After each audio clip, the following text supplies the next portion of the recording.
Mercedes sugriovė daugiau žmonių finansinę ateitį nei bet kuris kitas automobilis. Ir čia dėl to, nes pats pirkėjas padaro klaidą. Seni Mercedes buvo paprasti, tokie kaip OM606, dyzelinis 2JZ variklis. Ir jis važiavo ir važiuoja, nes tiesiog nebuvo kam sugesti. Šiandien Mercedes problema ne variklis, o viskas, kas aplinkui. Elektronika visur. Šildomos sėdynės, žibintas su blokais, orinė pakaba, viskas patogu, kol veikia.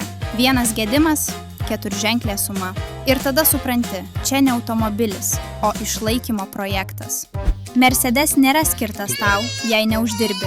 Jis skirtas mechanikams arba tiems, kurie turi labai mylinčius tėvelius. Todėl Mercedes dažniausiai vairuoja žmonės, kuriems nereikia niekam įrodinėti, kas jie yra, arba tie, kurie jau prie amžiaus. Nes rimti pinigai ateina su laiku, o ne su noru pasirodyti. Audinė yra mamyčių mašina, Mercedes brandiems arba verslininkams, kaip ir seniau.